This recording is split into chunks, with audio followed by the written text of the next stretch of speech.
So today, let's dive into something I think we've all thought about at one point or another. Yeah. How to make studying less of a grind, Mm, great. and more of a brain-boosting power move. You actually sent over this episode called How to Study Smarter, Not Harder from Podcast and Chill. Mm-hmm. I got to say, some of these points were really interesting. Yeah, it's a common misconception Yeah. that the more hours you log, the better you'll learn. Oh, yeah, for sure. But the brain has its own rhythm, and sometimes too much input can hinder your progress. That whole overstudying thing, Hmm. it really caught my attention. Right. Is it really possible to study so much that you actually start forgetting things? Yeah. It sounds kind of counterintuitive, Yeah. but the podcast made some compelling points. Absolutely. It's not about the amount of information you throw at your brain, Oh, okay. but how well your brain can process and store it. Okay. If you overload the system, it's like trying to squeeze an entire wardrobe Mm-hmm. into a tiny suitcase. Things get messy, wrinkled, and some might even fall out the back. Oh, totally. Yeah. So it's more about quality than quantity. Yeah. The podcast had this story about a student who fell asleep on their math book, Oh, yeah. woke up with like numbers swirling in their dreams, but totally bombed the actual test. Oh, wow. Makes you wonder if there's a connection right now. Absolutely. That anecdote highlights the crucial role of sleep in memory consolidation. Okay. During sleep, our brains are busy Yeah. organizing and storing information we've learned. Uh, If you're constantly cramming and sacrificing sleep, right. you're interrupting this crucial filing process. Yeah. So no wonder things get lost along the way. Okay, so sleep is key. Yes. But the podcast also talked about balancing studying with other activities. Yeah. I get the concept, Right. but I'm curious about the practical application. What does that actually look like in a busy week filled with classes, work, and, other commitments? Balance isn't about adhering to a rigid schedule, but about being mindful of your energy levels and incorporating activities that replenish you. It's about making sure you get enough sleep, Yeah. fitting in regular exercise, pursuing hobbies, and even just taking short breaks during study sessions. Even 5 minutes of stepping away from your books Okay. can make a huge difference. It's like that bike analogy from the podcast. Right. You can't just keep pedaling Yeah. without ever adjusting your balance, or you'll end up taking a tumble. Right. So it's not just about mental balance, Yeah. but also about physical and emotional well-being. Yeah. All these things are interconnected, right? Exactly. It's about recognizing that your brain doesn't operate in isolation. Mm-hmm. If you're physically exhausted, emotionally drained, or constantly stressed, Yeah, your ability to learn and retain information will suffer. that makes total sense. Yeah. But how do you know if you're actually pushing too hard?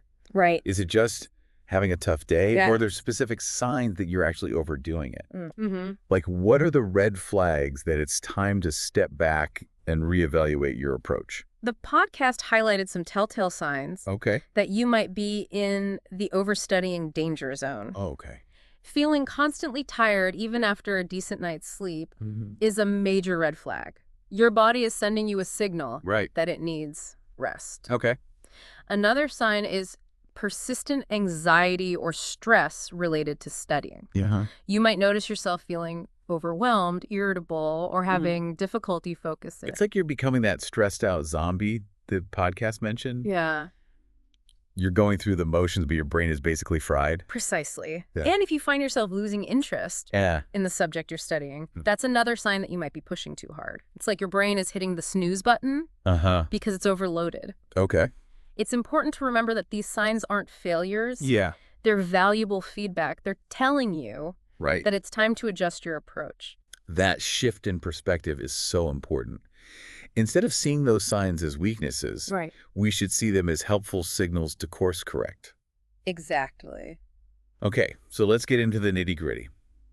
The podcast mentioned this idea of quality over quantity Yes. when it comes to studying, and I'm curious to hear more about specific techniques Yeah. that can help us study smarter, not harder. One technique that's incredibly effective, Okay. and you might have already heard of this, Yeah. is the Pomodoro technique. Yeah, I've heard the name before, but to be honest, I've never really dug into the details. Okay. Could you break it down for me and for our listeners who might be in the same boat? It's actually quite simple. All right. You set a timer for 25 minutes of focused work, Okay. followed by a 5-minute break. Right. And you repeat this cycle a few times before taking a longer break. This structure takes advantage of our natural attention spans and allows us to work with rather than against our brain's inherent rhythms. I know you're into fitness, so think of it like interval training for your brain. Short bursts of intense effort followed by recovery periods. That's a great analogy. Yeah. I can totally see how that structured approach could make a difference. Yeah. Okay, and what about mind maps? Yeah. I've always been intrigued by them. Yeah. But I've never quite figured out how to incorporate them into my study routine. Mind maps are a fantastic tool. Okay. Especially for visual learners. Yeah. They help you organize information in a way that's visually appealing and easier for your brain to process instead of just linear notes. Yeah. You're creating a web of interconnected ideas. The podcast compared studying to cooking. Right. Saying that both require good techniques, not just time in the kitchen. Yeah. So with mind maps, you're essentially creating a well-organized recipe for your brain. Yeah. Rather than just throwing a bunch of ingredients together and hoping for the best. Exactly. Mind maps provide a structured framework that helps your brain make connections and retain information more effectively. And speaking of effective techniques, let's not forget the importance of those breaks during study sessions. Wow. Those 5-minute breaks in the Pomodoro technique are strategically placed for a reason. All right, so I'm guessing chocolate and naps probably don't count as effective breaks, right? Probably not. Although I'm always open to reevaluating that definition. Oh, yeah. But seriously, what are some things we can actually DO during those short breaks that will genuinely help us study better? You'd be surprised how even short breaks can recharge your brain. Something as simple as getting up and taking a quick walk, Okay. especially if you've been sitting for a while, can do wonders. Hydrating with water is also crucial. Okay. Dehydration can lead to fatigue and brain fog. Yeah. So make sure you're sipping water throughout your study session. Right.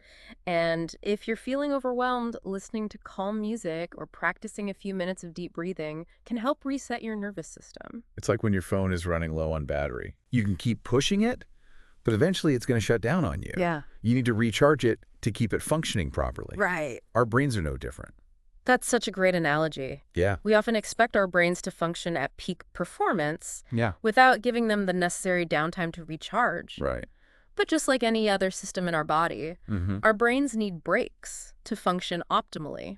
Okay. And speaking of recharging, let's not forget about the ultimate power-up sleep. Oh, sleep. Yeah. The holy grail of self-care. Right. That quote from the podcast about sleep being like a save button for the brain really resonated with me. Makes so much sense. It does.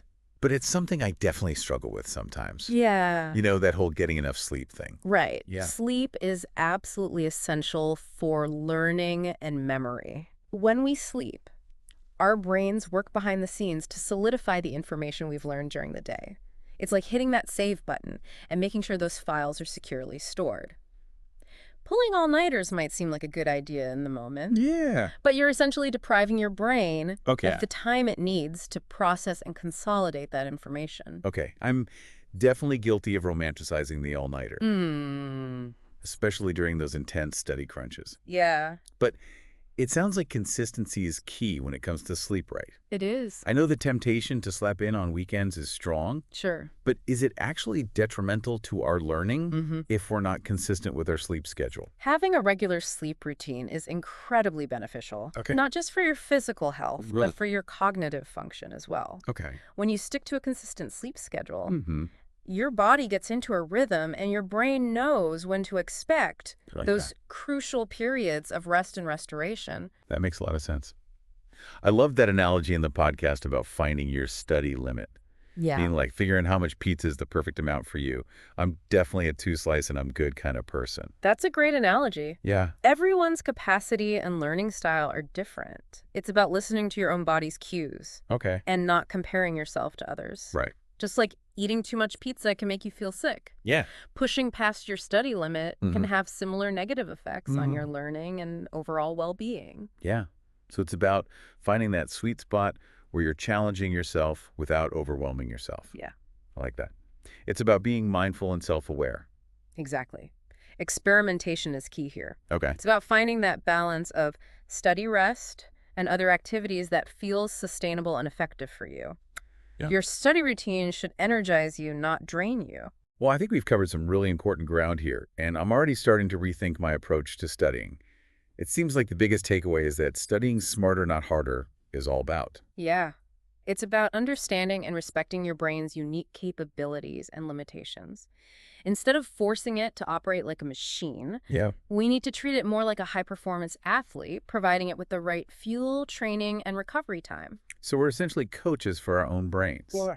We need to pay attention to the signals it's sending us, Right. like those signs of overstudying we talked about, Exactly. and adjust our approach accordingly. Exactly. And just like a good coach wouldn't push their athlete to train 24/7, Right. we need to recognize that our brains need downtime Yeah. to process, consolidate, and recharge. What I really appreciated about the podcast was its emphasis on mindset and self-care as integral parts of effective studying. Yeah. It's not just about memorizing facts, Right. but about cultivating a genuine love for learning. Right. Absolutely. If you approach studying with dread and exhaustion, your brain is less likely to absorb and retain information. Right. It's about finding ways to make learning enjoyable and sustainable. Speaking of sustainable learning, the podcast briefly mentioned spaced repetition, Yeah. which is the idea of studying a little bit each day instead of cramming everything in at the last minute. Mm-hmm. It sounds great in theory, Right. but I always end up cramming anyway. Yeah. Does spaced repetition actually make a difference? It does. And if so, how can we make it a realistic part of our study routine? Spaced repetition is a game changer, but it requires a shift in how we view studying. Instead of seeing it as a last-minute sprint to the finish line, think of it as a marathon, a consistent, gradual process of building knowledge and understanding over time. It takes advantage of something called the forgetting curve. Okay. We naturally forget information over time, but each time we revisit the material, the forgetting curve becomes less steep, and the information sticks with us longer. That makes sense. It's like building a muscle, consistent workouts over time yield better results than one intense session right before a competition. Yeah. So instead of cramming all night before an exam, Yeah. the idea is to review the material regularly throughout the semester. Exactly. You're strengthening those neural connections in your brain each time you revisit the information. Now, besides spaced repetition, Yeah. are there any other study strategies or techniques that you've found helpful, either personally or when working with others who struggle with studying effectively? That's a great question. I'm always looking for new ways to optimize my learning, besides the things we've already discussed. Right. One technique that's always helped me is active recall. Okay. Instead of just passively rereading my notes, Yeah. I try to actively quiz myself on the material, Right. forcing my brain to work harder to retrieve the information. Active recall is incredibly powerful. It forces your brain to actively engage with the material rather than just passively absorbing it. It's like the difference between watching someone play a sport and actually getting out there and playing it yourself. So things like making flashcards or doing practice questions are good examples of active recall, right? Absolutely. Anything that forces you to actively retrieve information from your memory is going to strengthen those neural pathways. Another incredibly effective technique, Okay. and this one might surprise you, Okay. is teaching the material to someone else. Now that you mention it, I've heard that before, Yeah. but I've never really given it a try. Why is teaching so beneficial for learning? Right. It seems counterintuitive. Shouldn't the person being taught be the one benefiting the most? When you teach something to someone else, you have to truly understand it at a deeper level. Okay. You need to organize the information in a clear and concise way. Identify the key points and anticipate potential questions. Okay. This process forces you to engage with the material in a much more active and meaningful way. It's like taking all those puzzle pieces in your brain and assembling them into a coherent picture. That's a fantastic way to put it. I'm definitely going to try that out. Maybe I'll volunteer to tutor someone or explain concepts to my roommate. She's always up for learning new things. I love that. Or maybe I'll just teach my dog. He's a pretty good listener. I love that. Finding creative ways to engage with the material is key. And this actually ties into another important point that the podcast touched on. Everyone learns differently. Oh, for sure. It's not just about finding the right techniques, Right. but also about discovering what works best for you. Absolutely. I'm a very visual learner. Okay. So things like mind maps, diagrams, and even color coding my notes really help me process and retain information. Yeah. But I know some people learn best through listening, like attending lectures or listening to audiobooks. Right. And others need that hands-on kinesthetic experience to solidify their understanding. Exactly. There are so many different learning styles, and it's important to honor your unique way of learning. Don't be afraid to experiment and find what resonates with you. Okay. It's about personalizing your approach to studying. So we've covered a lot of ground today. We have. As we wrap up our deep dive into studying smarter, not harder, Yeah. what would you say are the most surprising or impactful things you've learned about this topic? For me, it's the realization that our brains have limits. Yeah. And that pushing past those limits isn't a badge of honor. It's a recipe for burnout and diminished learning. It's about respecting our brain's need for rest, recovery, and variety. We're not machines. We're complex beings with unique needs and rhythms. I completely agree. It's about shifting away from that more is always better mentality Yeah. and embracing a more mindful and sustainable approach to learning. Right. It's about working with our brains, not against them. And recognizing that self-care isn't selfish, it's essential. Yeah. Getting enough sleep, exercising regularly, taking breaks, and engaging in activities we enjoy, these aren't distractions from our studies. Right. They're investments in our overall well-being, which ultimately enhances our ability to learn and thrive. I love that reframing. Self-care is an investment. Yes. So for our listeners who are ready to ditch the all-nighters and embrace a smarter approach to studying, Yeah. what's one small, tangible change they could make today? I'd encourage them to try implementing the Pomodoro technique for one study session today. Okay. Just that simple shift towards structured focus and intentional breaks can make a huge difference. It's actionable, approachable, and a great way to experience the power of working with your brain's natural rhythms. I'm going to try it today, too. That's fantastic. And remember, this is a journey, not a destination. Yeah. There's no one-size-fits-all solution. Right. It's about experimenting self-discovery and celebrating those aha moments along the way. Yeah, I think that's such an important reminder.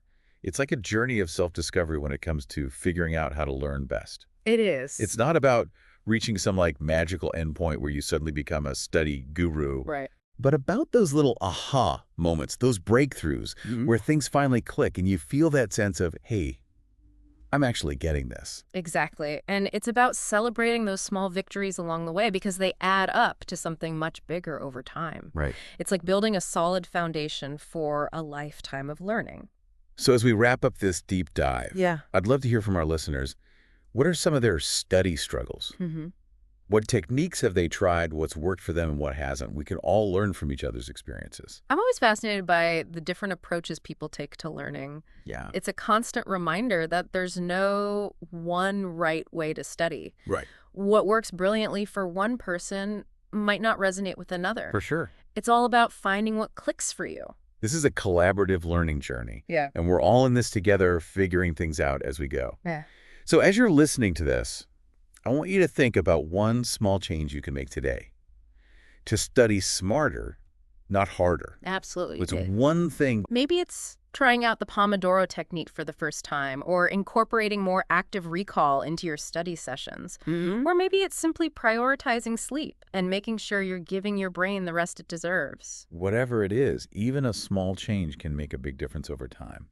Remember progress over perfection. Absolutely. It's about taking those small, consistent steps forward. Thanks for joining us on this deep dive into the world of studying smarter, not harder. We'll catch you in the next episode. Until then, happy studying.